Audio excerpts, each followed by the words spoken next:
Assalamu alaikum, ahlan wa sahlan.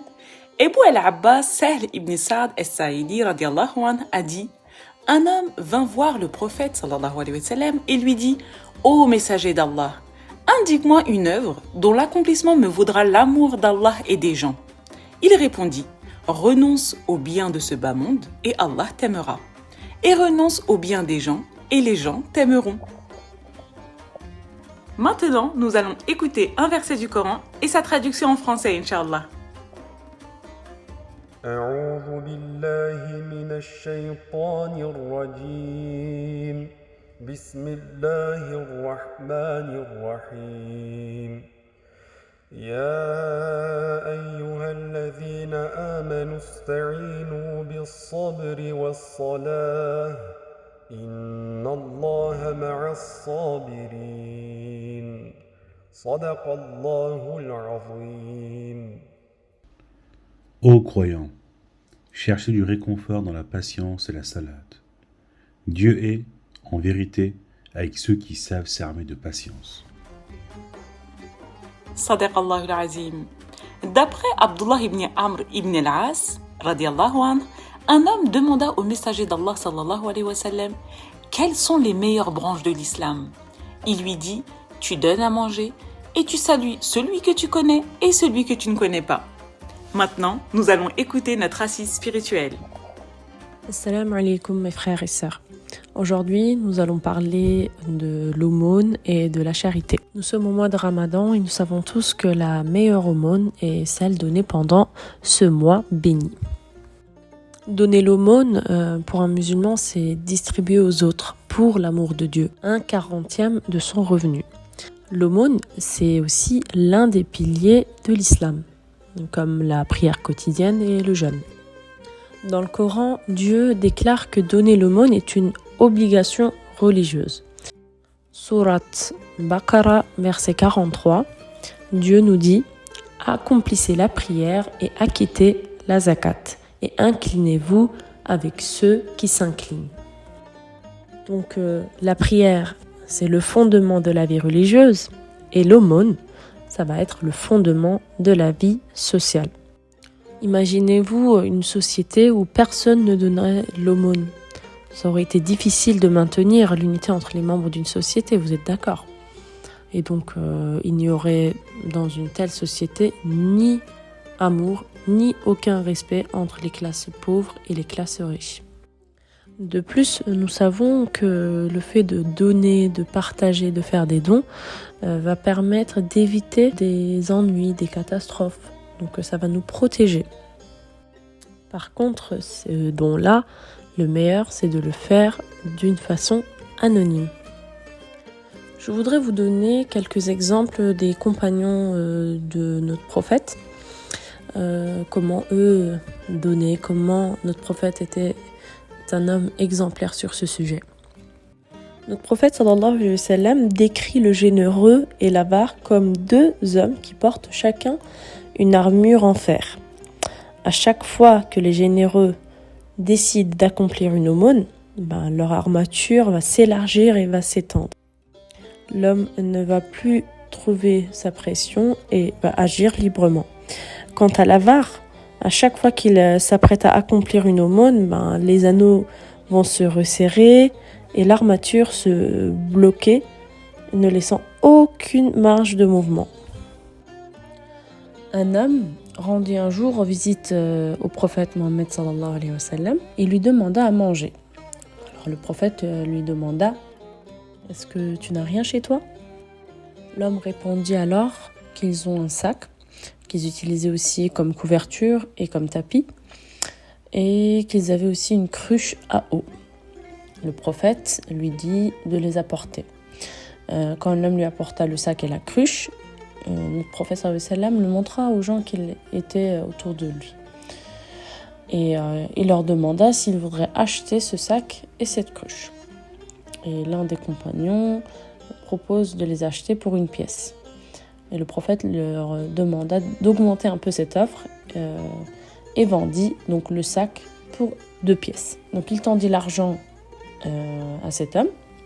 Il lui demande d'aller acheter à manger pour sa famille avec l'une des pièces et avec l'autre d'acheter une hache et de la porter à notre prophète. L'homme fait ainsi et le prophète lui demanda de couper les arbres et de les vendre sur le marché. Et il lui demanda aussi de revenir 15 jours plus tard. Après ces 15 jours de travail, l'homme revient rendre visite à notre prophète. Entre-temps, il avait gagné 10 pièces. Avec ces 10 pièces, il a acheté de la nourriture et des vêtements pour sa famille et pour lui-même. Et donc, vu la situation et tout ce que l'homme a accompli, notre prophète sallallahu alayhi wa sallam était très satisfait de lui et lui dit « Gagner ta vie vaut mieux que porter sur ton visage la mendicité comme une fatalité au jour du jugement. » Donc nous voyons là que l'importance, c'est de gagner soi-même sa vie. Ne pas être bien sûr dans une situation à mendier. Faire de notre mieux pour gagner notre vie avec nos efforts, notre travail et pour pouvoir s'en sortir ainsi. Et être la personne qui donne à la place d'être une personne qui reçoit. Un autre jour, les compagnons du prophète Mohammed, paix et bénédiction sur lui, écoutaient le sermon de notre prophète sur l'importance du don et de l'aumône. Il leur disait que donner l'aumône, c'est de protéger et garder les biens et la fortune. Pendant ce sermon, il y avait un commerçant chrétien dans l'auditoire. Donc après avoir écouté ce sermon-là, dès qu'il rentre chez lui, ce commerçant chrétien donna en aumône un peu de ses biens. Il avait un associé en affaires qui était à ce moment-là en voyage en Égypte et à l'époque, les commerçants faisaient la route en caravane avec des chameaux. Ils pouvaient à tout moment être pillés par des brigands. Donc le but du chrétien, c'était de voir si ce que le prophète Mohammed prêchait, sallallahu alayhi wa sallam, était vrai. Donc il a attendu pour savoir si son associé reviendra avec toute la marchandise sans aucune perte. Et donc si ce sera le cas, il allait embrasser l'islam. Sinon, il se disait qu'il allait aller tuer notre prophète de son épée parce que Mohammed sallallahu alayhi wa sallam allait mentir. Alors, peu après, le commerçant il reçut une lettre par son associé.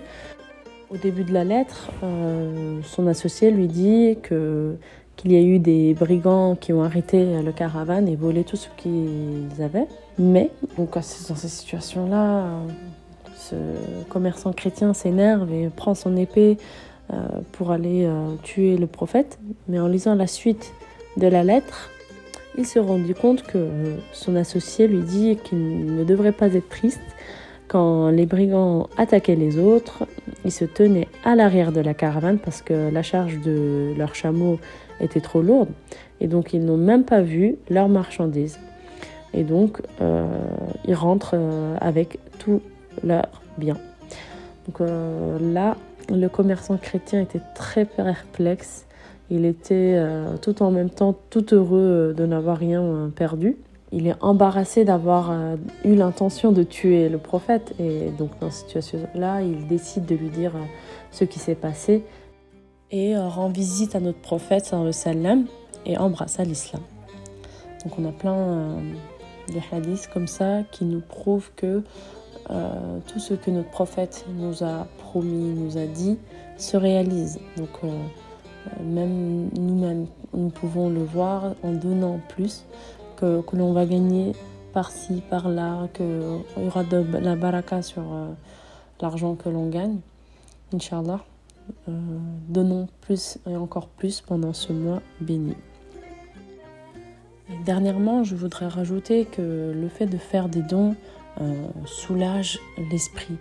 On voit ça parce que dit l'imam Ibn al-Qayyim, le généreux est l'homme le plus soulagé des gens, celui qui a l'âme la plus apaisée et un cœur des plus heureux, tandis que l'avare est celui qui a la poitrine la plus serrée, la vie agacée et le plus de soucis et de chagrins. Notre prophète était l'homme le plus heureux, celui dont le cœur était le plus joyeux et l'âme le plus soulagée, parce que c'était l'homme, le modèle du prophète, paix et salut sur lui. Il incarnait la bienfaisance et la charité. Donc soyons heureux et apaisés, tous ensemble dans ce mois béni, en partageant nos biens avec ceux qui sont les plus démunis.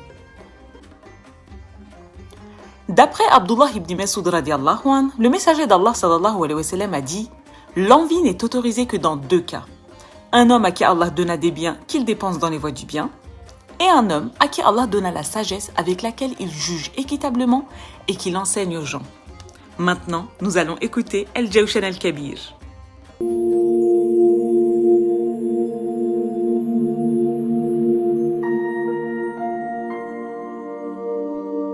وأسألك بأسمائك يا حنان.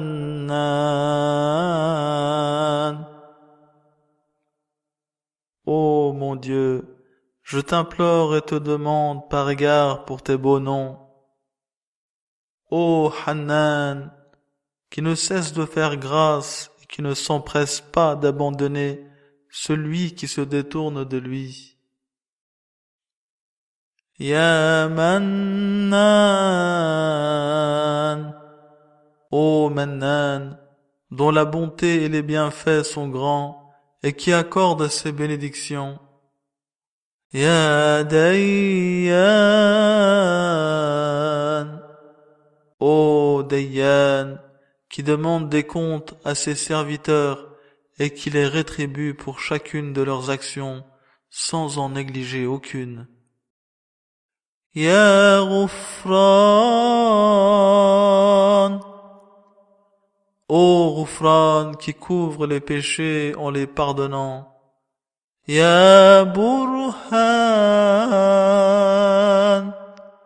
ô Burhan qui montre à ses serviteurs le vrai et le droit chemin et qui est la preuve de sa propre existence ainsi que celle de toutes choses. Ya Sultan, ô Sultan, vrai détenteur de la domination et de la souveraineté. Ya Subhan, ô Subhan, exempt de tout défaut et de tous attributs imparfaits, détenteur de toutes les beautés et de toutes les perfections. Ya Musta'an, ô Musta'an, à qui tout le monde demande de l'aide.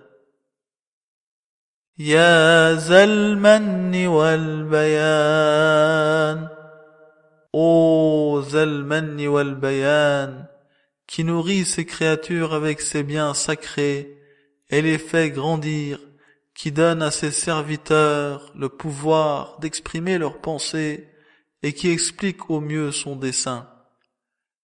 Ya Zal Aman,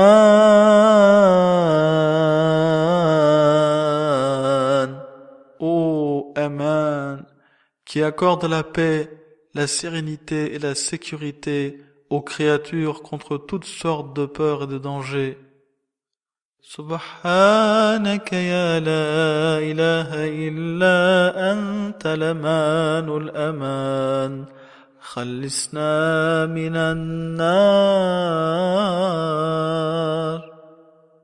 Gloire à toi, ô Seigneur.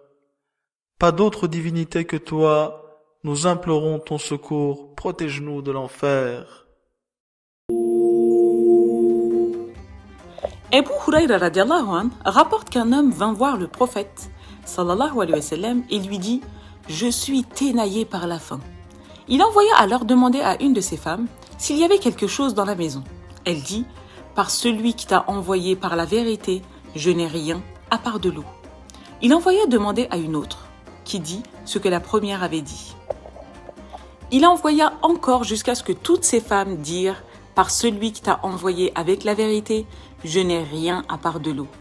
Il dit alors à ses compagnons « Qui veut recevoir celui-là cette nuit ?» Un homme des Ansar dit « Moi, ô messager d'Allah ».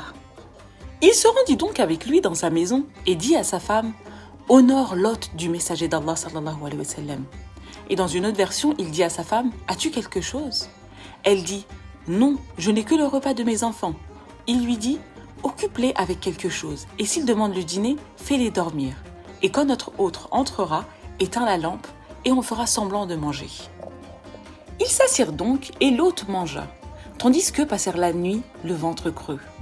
Le lendemain, il alla voir le messager d'Allah sallallahu alayhi wa sallam qui lui dit « Allah a apprécié votre geste envers votre hôte la nuit passée. » Maintenant, nous allons écouter un poème de Mevlana Jalaluddin Rumi. Écoute ce ney comme il se lamente. De la séparation il se plaint. Depuis qu'on m'a coupé de la jonchée, ma plainte fait gémir l'homme et la femme. Je veux un cœur déchiré par la séparation pour y verser la douleur du désir. Quiconque demeure loin de sa source aspire à l'instant où il lui sera à nouveau uni. Moi, je me suis plaint en toute compagnie. Je me suis associé à ceux qui se réjouissent comme à ceux qui pleurent. Chacun m'a compris selon ses propres sentiments, mais nul n'a cherché à connaître mes secrets. Mon secret pourtant n'est pas loin de ma plainte, mais l'oreille et l'œil ne savent le percevoir. Le corps n'est pas voilé à l'âme, ni l'âme au corps. Cependant, nul ne peut voir l'âme. C'est du feu, non du vent le sang de la flûte, que s'anéantisse celui à qui manque cette flamme. C'est le feu de l'amour qui est dans le roseau, c'est l'ardeur de l'amour qui fait bouillonner le vin. La flûte est la confidente de celui qui est séparé de son ami. Ses accents déchirent nos voiles. Qui vit jamais un poison et un antidote comme la flûte? Qui vit jamais un consolateur et un amoureux comme la flûte? La flûte parle de la voix ensanglantée de l'amour. Elle rappelle l'histoire de la passion de Majnun. À celui-là seul qui a renoncé au sens et confié ce sens. La langue n'a d'autre client que l'oreille. Dans notre affliction, les jours sont devenus moroses. Nos jours cheminent avec les peines brûlantes. Si nos jours se sont enfuis, qu'importe. Demeure, ô toi, à la sainteté de nul n'est comparable. Quiconque n'est pas un poisson devient abreuvé de son eau. Quiconque est privé du pain quotidien trouve la journée longue. Celui qui n'a point d'expérience ne peut comprendre l'état de celui qui sait. Mes paroles doivent donc être brèves. À ceux-là, je leur dis adieu. Dans ce poème, Rumi compare l'homme à un flûte, le ney. En effet, l'homme, tout comme le ney, a été séparé de la jonchée, c'est-à-dire de Dieu. Et c'est cette séparation qui fait gémir l'homme et la femme, tout comme la flûte. Rumi dit que toute personne qui est séparée de sa maison, toute personne qui est loin des gens, que toute personne qui est loin des gens qu'il aime, aspire à les rencontrer. Ce poème est aussi un moyen pour Rumi de se plaindre des autres. Rumi est resté avec toutes sortes de personnes, des croyants et des incroyants, des gens qui rient et qui pleurent. Mais Rumi se plaint que personne ne l'a compris, que nul a cherché à connaître ses secrets, que nul a compris ce que lui, il éprouvait réellement. Pour Rumi, l'homme doit brûler d'un feu intérieur. Ce feu, c'est l'amour. Et Rumi aura un discours assez fort pour ceux à qui manque cet amour. Il parlera d'anéantissement. Donc toute personne qui n'éprouve pas cet amour, pour Rumi, ne vit pas réellement. D'après Abu Huraira radiallahu anhu, le messager d'Allah sallallahu alayhi wa sallam a dit « Aucun de vous, musulmans, ne doit souhaiter la mort. S'il est un homme vertueux, il accomplira peut-être davantage d'œuvres de bienfaisance en étant vivant, et s'il est un homme malfaisant, peut-être qu'il se repentira. » Maintenant, nous allons écouter un autre hadith du prophète sallallahu alayhi wa sallam.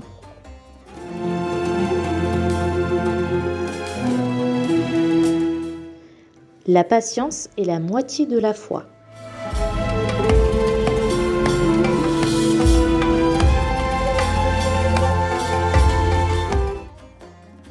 Patienter est un trait de caractère qui s'entraîne et s'entretient. Qui a déjà vu un tout jeune enfant attendre patiemment ce qu'il désire? La nature humaine est ainsi faite qu'elle désire tout de suite, sans effort. L'âme tolère mal la frustration liée à l'attente. Voici pourquoi patienter s'apprend et fait partie du combat que le croyant mène contre lui-même, qu'on appelle al-jihad al-nafs.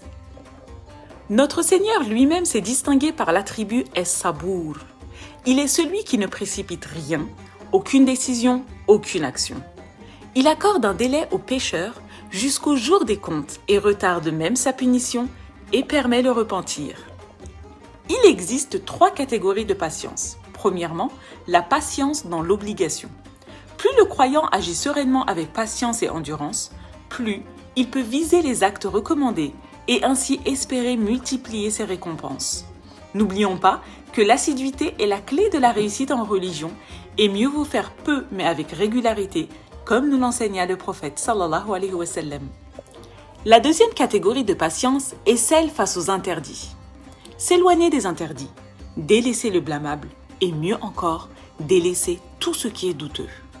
Les tentations sont multiples et faciles d'accès et c'est bien la raison pour laquelle le véritable croyant ne se distingue que par la force qu'il met à s'en préserver. Et pour finir, la patience face au destin. Enfin, la patience du croyant se manifeste à travers les multiples épreuves qu'il aura à traverser. Accepter son destin, se satisfaire de ce dont Allah nous a dotés, être reconnaissant et ne répondre au mal que par le bien.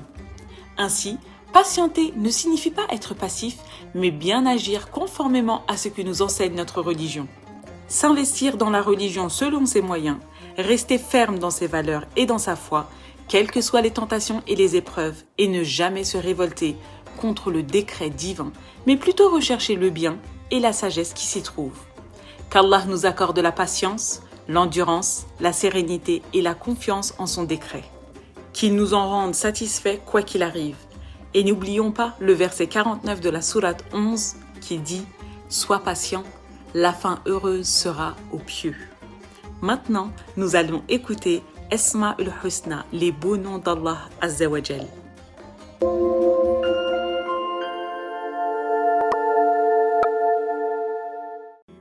يا جميل يا الله يا قريب يا الله يا مجيب يا الله يا حبيب يا الله يا رؤوف يا الله يا عطوف يا الله يا معروف يا الله يا لطيف يا الله يا عظيم يا الله يا حنان يا الله يا منان يا الله يا ديان يا الله يا سبحان يا الله يا أمان يا الله يا برهان يا الله يا سلطان يا الله يا مستعان يا الله يا محسن يا الله يا متعالي يا الله يا رحمن يا الله يا رحيم يا الله يا كريم يا الله يا مجيد يا الله يا فرد يا الله يا ذكر يا الله يا أحد يا الله يا صمد يا الله يا محمود يا الله يا صادق الوعد يا الله يا علي يا الله يا غني يا الله يا شافي يا الله يا كافي يا الله يا معافي يا الله يا باقي يا الله يا هادي يا الله يا قادر يا الله يا ساتر يا الله يا قهار يا الله يا جبار يا الله يا غفار يا الله يا فتاح يا الله.